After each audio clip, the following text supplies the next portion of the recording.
We are supercharging the excitement for Euro 2024 with a special giveaway. 3 lucky winners will be celebrating with €100 cash prize each at the final. All you need to do is complete the social tasks on 𝐿𝐵𝐴. The more you participate, the higher odds of winning. Don't miss out. Click the link in the description and complete all tasks now. Hello and welcome to Odds on Euro Match Day 1, Group C and D. Let's analyze two of the favorites. For instance, England and France with Alain Ciao Alain with Alvaro Romeo. New dream team to analyze these 4 games. Looking forward, of course, to the start of this Euro. So guys, remember to give us some love, subscribe to our channel, press the like, and now let's go on with the show.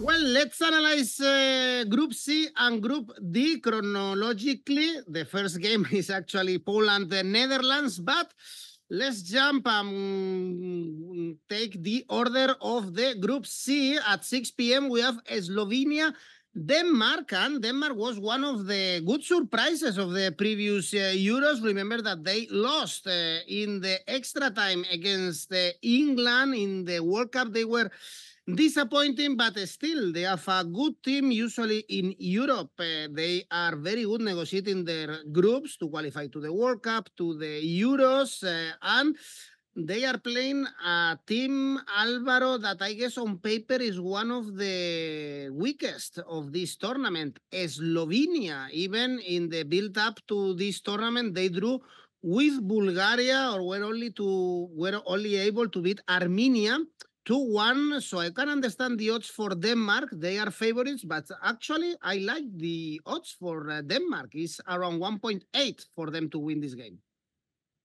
Yeah, and it is kind of fair enough, really.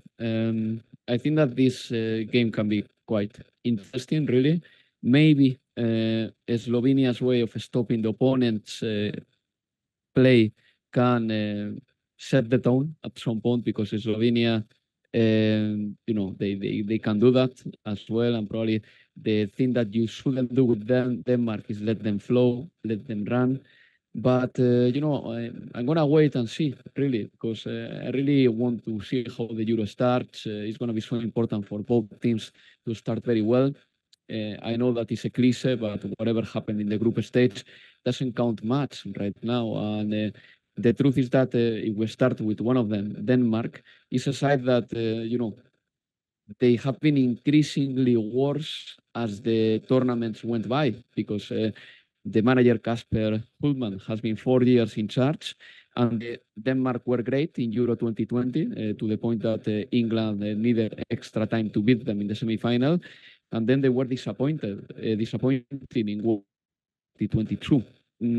I don't like the axis of the team. If Eriksen and Højbjerg play together, I think that it's a very slow game generator, that midfield.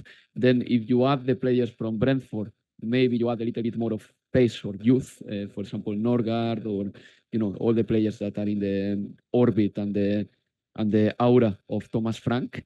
But Denmark, still in the group stage, in the qualification, they were the 13th with most possession and the second in crosses attempted. So you can see there a little bit of a game pattern. They tend to dominate, and then as soon as they can, they cross the ball in the box, because inevitably they are looking for Rasmus Højlund, who has had a kind of a decent starting season for Manchester United, but he hasn't been the brilliant player that he showed in Atalanta yet. But still, he's very young.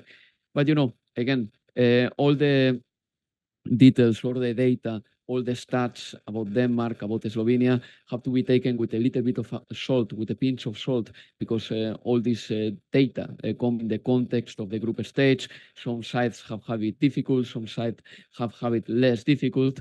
When it comes to Slovenia, look, they got a manager who knows what Slovenia is about, because he was the coach of Slovenia in World Cup 2010. I'm talking about Matchday.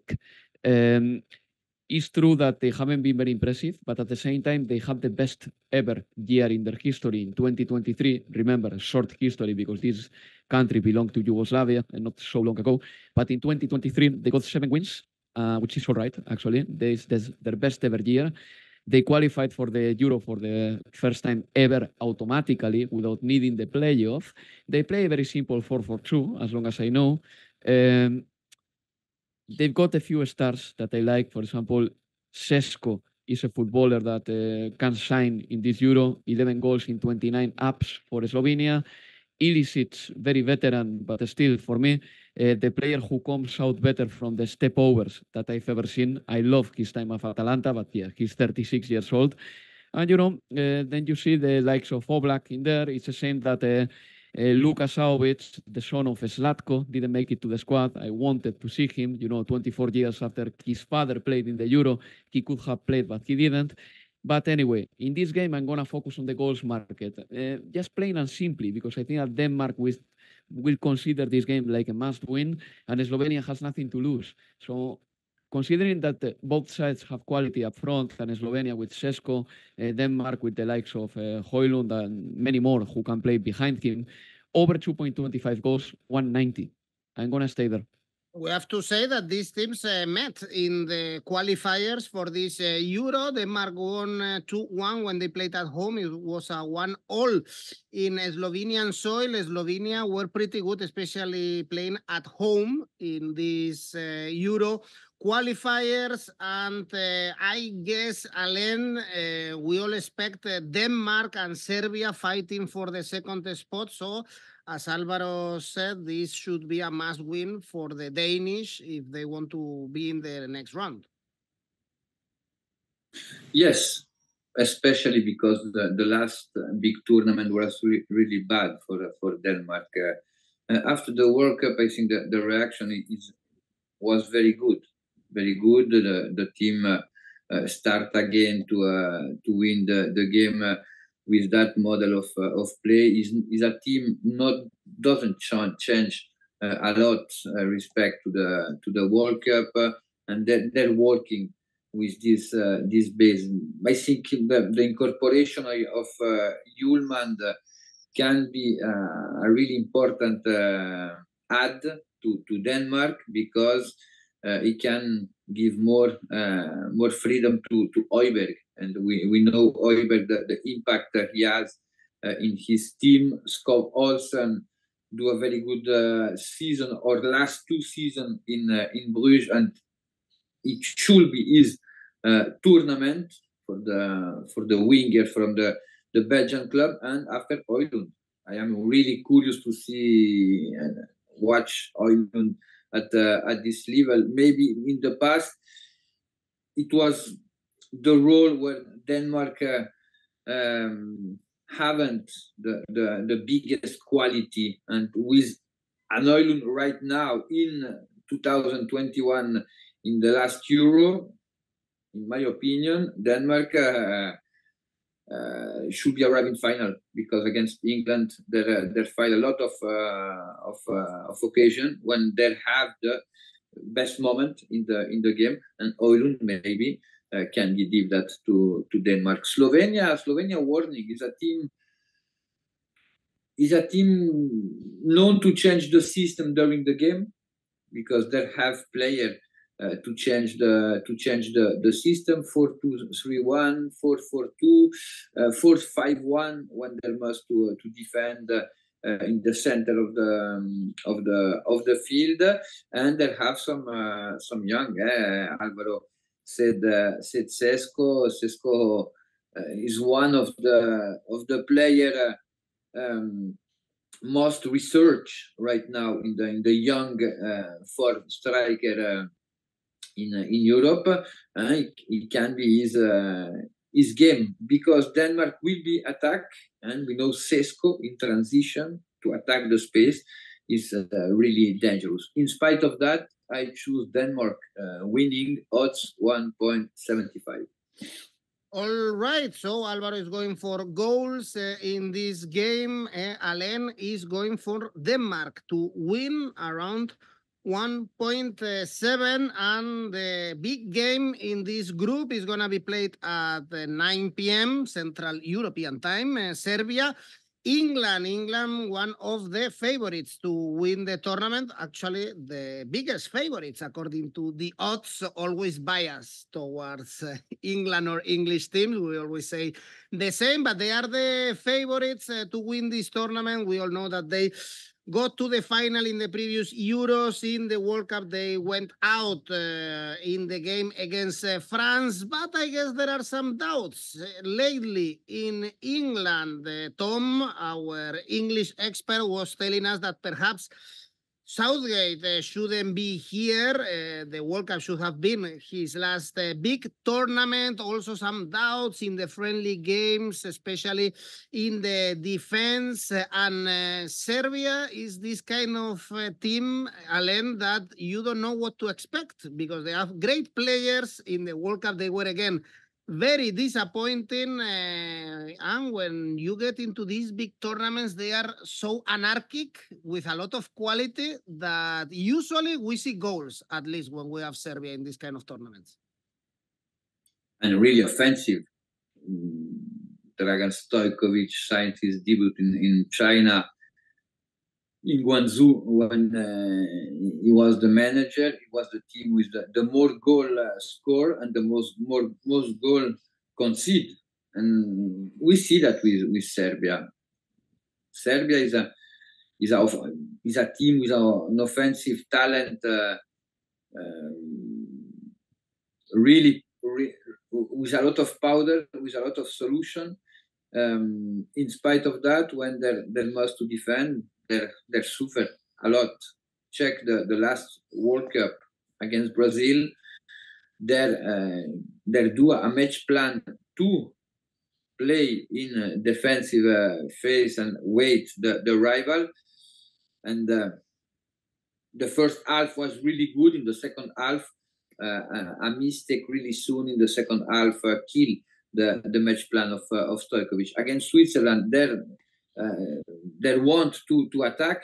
Against Cameroon, they want to attack, and they received a lot of goals. 3 goals against Switzerland, 3 goals against Cameroon. Is impossible to go in the 18th of final in a big competition, and that one can be a big limit, especially against England. England. Southgate doesn't have more doubt.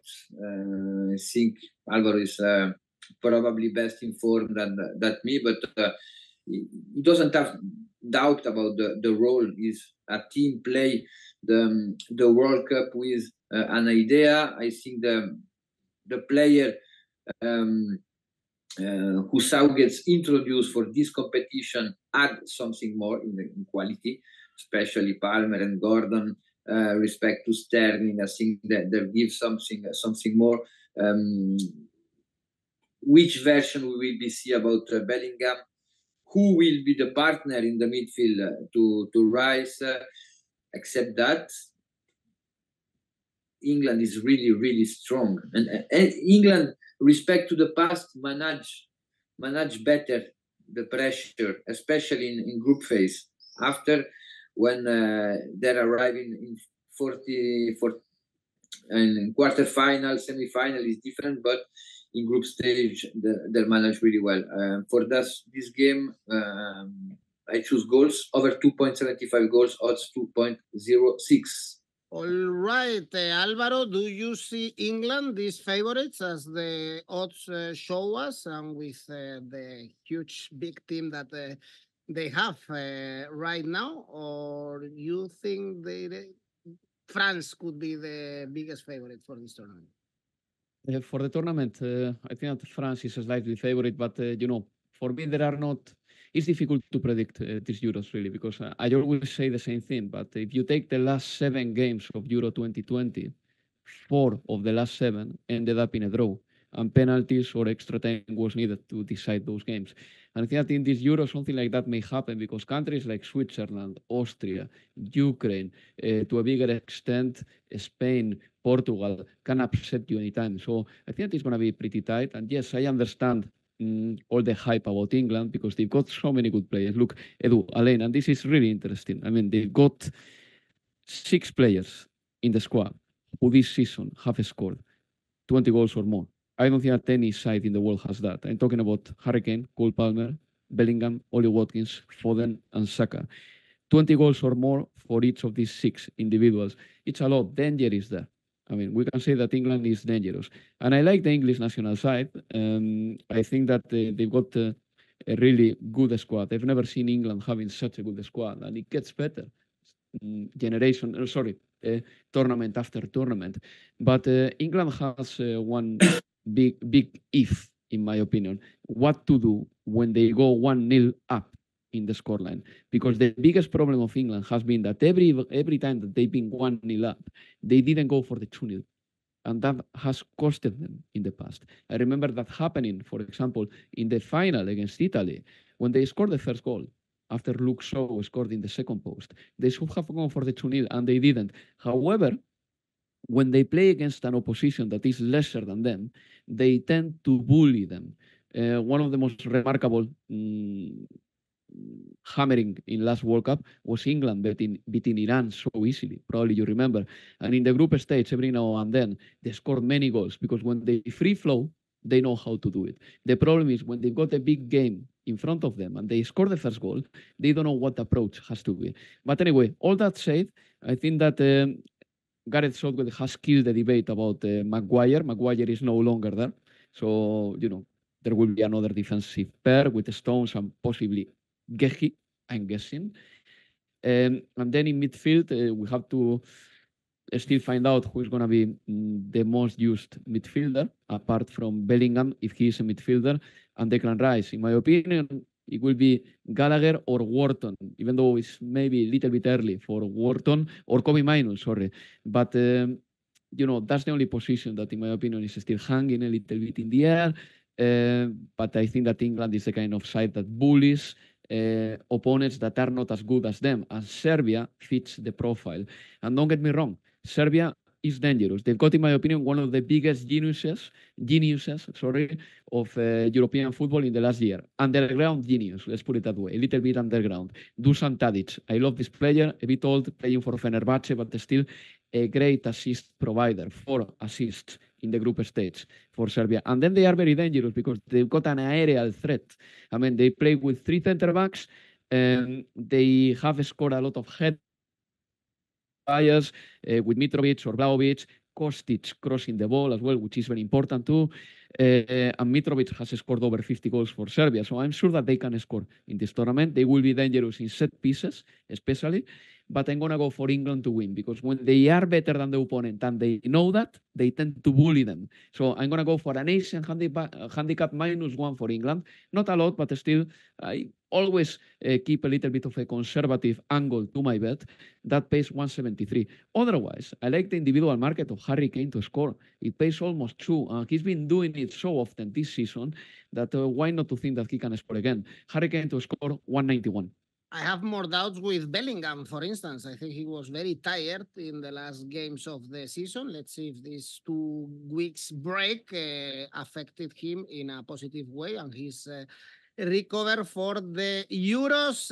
Big names with Serbia, for instance, in the friendly games before the Euros. We saw Tadic that you name, or Milinkovic-Savic or Mitrovic also in the score sheet. So there are some big names, some of them already aged, but still they have the quality to score some goals. This is for Group C, and before we go to Group D, I want to announce you that we have a special giveaway for the Euro 2024. 3 lucky winners will be celebrating the final and the Euros with €100 cash prize each. So all you need to do is complete the social task we have on 𝗀𝗏𝗏. You have the link in the description. The more you participate, the higher the odds of winning. So don't miss out. Click in the link in the description and good luck to win this prize for the Euros. Let's jump into next group. Group D, Poland, Netherlands is the first game on Sunday, 3 p.m. German time, Poland suffered a lot to qualify for these Euros. They won the playoff against Wales, and they were able to beat, for instance, Turkey, another team that we have in the Euros in the friendly games. Be careful, because Lewandowski had to leave the pitch, and perhaps he has some problems, physical problems, but this Poland, Alvaro, was able to change the situation, because in the qualifiers, they were really poor. They lost to Albania, they lost to Moldova, they had to fire the manager. They played a really poor World Cup. They always kind of disappoint us in the big tournaments. And on the other side, we have Netherlands, that perhaps, I wouldn't say it's a dark horse, because it's Netherlands, but it's a team that could do really good things with a lot of stars, not with De Jong, though. No, the Jong is not there. It's a real shame, really, because he is a great ball carrier for the Netherlands. I think he has played very well for them, especially in the Nations League of 2019. He was phenomenal for them.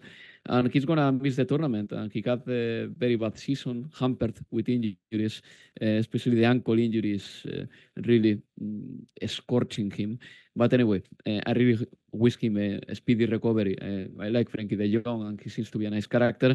I would be, if I were Dutch, a little bit concerned about the lack of options in midfield, because 𝐿𝐵, I don't know if he's going to make it to the tournament or to the first game, because he also picked an injury. And, you know, at the end of the day, if you keep on losing players in central areas, your quality goes down quite a lot. And it is likely that the Netherlands start the first game against Poland with 𝗀𝗏 and Veerman in midfield. And that doesn't look like Frenkie de Jong and 𝐿𝐵, with all due respect to the other two players. But anyway, I think the Netherlands are dynamic. And I think that the way Poland plays shouldn't hurt the Netherlands very much, because if you look at the stats of the qualification, Poland is the team that crosses the ball more into the box, obviously, looking for the easy target of Robert Lewandowski, who, as you well said, Edu, could be physically a little bit lessened down for this game, but still crossing the ball to the likes of Virgil van Dijk and all the defenders that play around him is not the best possible tactical game plan, I would say. I think the Netherlands can be very comfortable playing against a team that crosses the ball because they've got the physicality, the Netherlands, I'm saying, and they know how to tackle that. And if Lewandowski is not ready for the game, or he's not ready to play 90 minutes, for example, Milic is not in the squad, a player that a year ago I would have told you, yeah, he's definitely the second number 9 of the team. This time he's not there in the squad. And Poland was rather poor in the qualification. They had to negotiate the playoff with the new manager, Michael Probiers, who was appointed in September 2023. And they even lost to Moldova in the qualifiers, I remember. So, you know, I'm not too convinced about Poland this time round, really. And the Netherlands, I think we have to wait and see. We have to see them play with Ronald Koeman. They've got, of course, dangerous footballers like Cody Gakpo. He's always delivering for them. Xavi Simons, this can be his tournament, by the way. Playing in between the lines, he's one of the most exciting footballers in Europe, still very young. We know about him. We know about him very well. And then Memphis Depay, he always delivers for the Netherlands. The singer, the hip-hop artist, Memphis Depay, 45 goals for him for the Netherlands is quite a lot, not far from Robin van Persie's numbers. So I'm going to go for the Netherlands to win and over 1.5 goals in the game, just to make a small ACCA there, and that would pay 191. Otherwise, if you go to the individual market, since he always delivers for the Netherlands, I could go for Gakpo to score or assist. But at the same time, let's wait for the odds to appear, because I've been looking for them, and there are not still many individual odds for this game around in the web.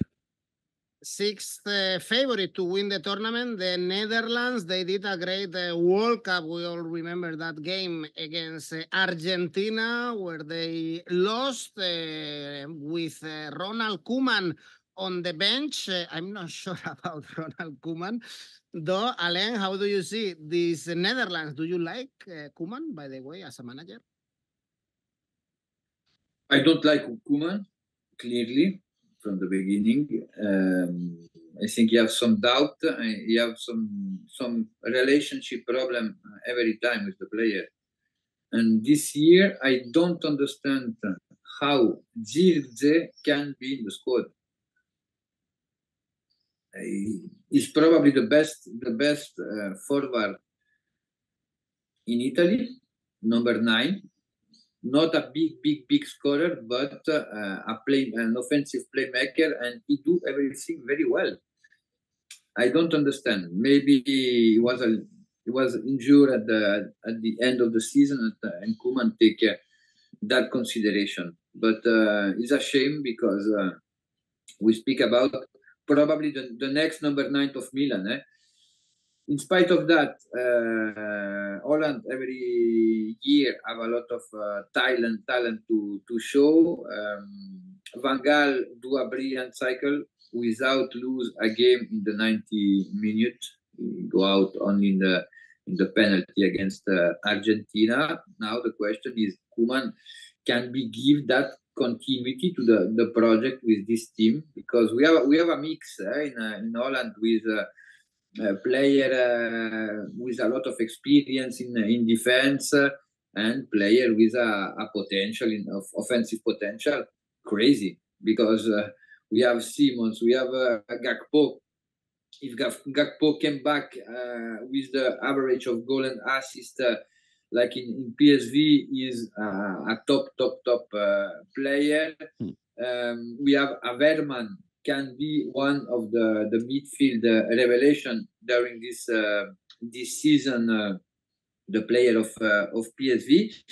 Now we will be understand the model of play like Koeman. Poland,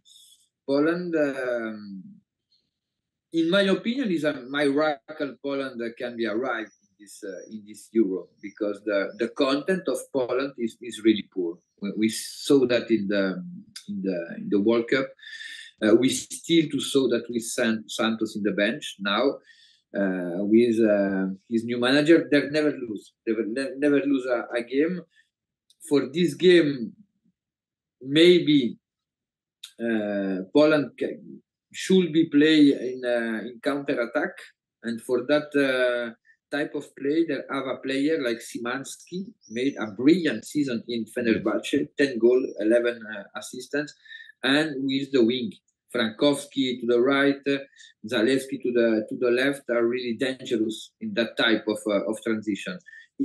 For that reason, I think we will be see a game with Holland with really high possession, lot of space with Poland. For this, I choose over 2.5 goals, odds 1.91. This is a really tough group. Be careful with the Netherlands if they want to qualify as well, because with Austria and Poland is not going to be easy. They have to win this game. Poland, as you said, they were very poor in the previous tournament. Let's see if they offer us something else, especially offensively, always playing really defensive football. And for Monday, 9 p.m., we have Austria-France, one of the best games in match day 1 in the Euros. I'm really looking forward to watching this France with all the stars, of course, with Mbappe, and let's see if they, play better, because I always have the opinion under the Shams that, yeah, it's true, they won, of course, a World Cup, another final, but they could still do better because they have the best squad in Europe, and a lot of people, Alain, are also pointed out to Austria as one of the dark horses of this tournament. They are doing great with Ralf Rangnick, remember, former Man United manager, on the bench. A really good record in the friendlies before the Euros, only came second behind Belgium in the qualifiers. What options do you give France, first thing? And perhaps if Austria also, you think they can arrive far in this tournament? Austria lose only one game in the last 2 years, and they beat Italy, they beat Germany, they beat Turkey, they beat Serbia in June. Is a team with the majority of the players are come from the Salzburg Academy. They play in Leipzig, they play in LB Salzburg, but it's a team of quality. It's a team of Bundesliga, basically. And then with Rangnick in the bench, they found a really good model of play. Is a team can be changed the system quickly in the game when there must to do a game with a low block that can be played like that, when there must to go in pressure and to be more productive in offensive phase. Is a team known that because the school is from Salzburg, and that one is easier to work with a collective, with that perspective, especially with a national team when we have player with format, with an idea of play. Is easier to be strong. Now it will be the test for Austria. France, super team known to defend really well. When France doesn't find space, France suffer a lot, and I think we will see a more balanced game than a lot of people think.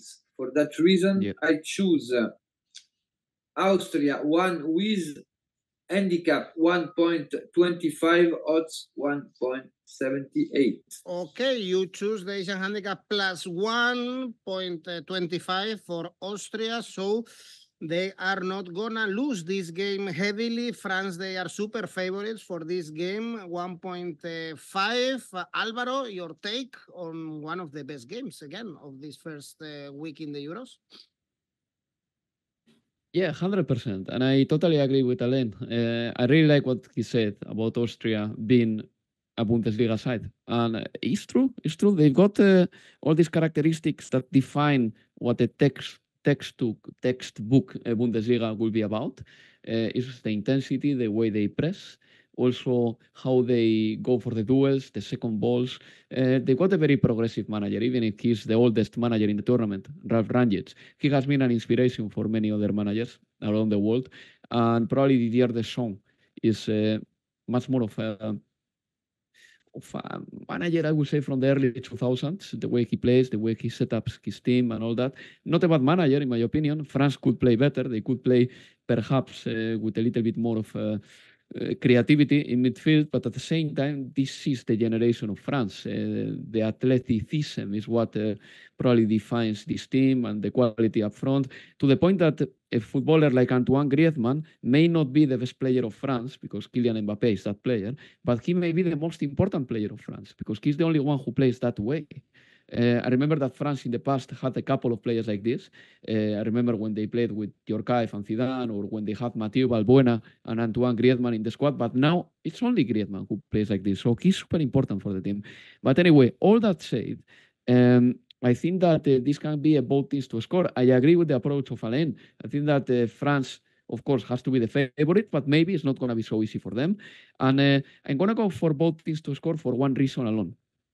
Because Austria has scored a goal in every game they have played since summer 2022. So that's a lot of games scoring goals, and they have played against difficult opposition like Italy, like Belgium as well. For example, in the qualifiers, they didn't beat Belgium, right?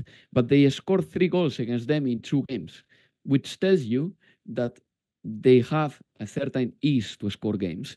With a footballer like Baumgartner, who has scored in the last 5 games he has played for Austria. So him to score, by the way, pays 5.0 in this game. I'm not recommending it, but of course, I think that I am compelled to tell you that because if you believe in statistics and in good runs, him to score, as he has been scoring lately, pays very well. Also, 𝐬𝐭𝐵 has been very important for this team up front, the footballer from Freiburg, scoring a lot of goals. Him to score pays 4.5, by the way. Only setback for Austria is the fact that they don't have Alaba, and also they don't have Alexander Schlager, one of their goalkeepers. And I think that these are sensitive absentees. But anyway, let's see how it goes. The wingers of France are going to be a pain in the neck, Dembélé and Mbappé. Then I think that Mbappé plays better with Giroud than anybody else, because Giroud is a classic number 9 and offers that solution to Kylian Mbappé as well. And, you know, I'm really looking forward to this game. I think that it's going to be quite fast. I think that Austria is not going to park the bus. They are not going to play very defensively. So both teams to score 181, because Austria has been scoring a lot of goals over the last 2 years.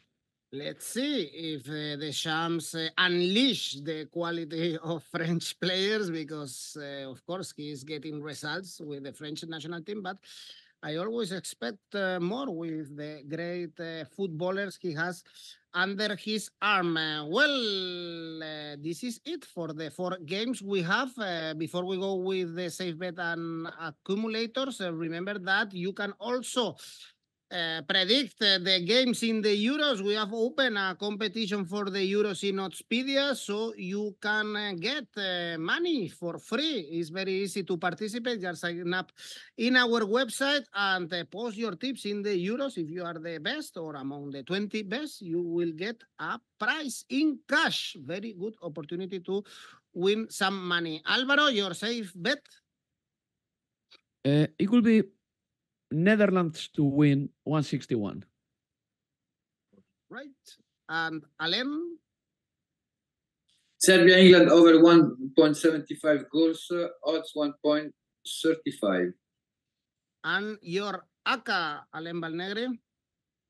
Slovenia, Denmark winning. Serbia, England over 2.75 goals, and Mbappé score, odds 6.41. Okay, Mbappé to score is 1.8. By the way, it's always a good bet, and he looks on fire. He has to celebrate signing for Real Madrid with Le Bleu. Alvaro, your ACCA? Very easy. Netherlands to win, Asian handicap -1 for England. Austria, France over 2.5 goals. Altogether 465. Well, Alain, Alvaro, thanks for your tips, for sharing your knowledge with us. See you next week. Thanks everyone for watching, and don't forget to subscribe. Bye-bye.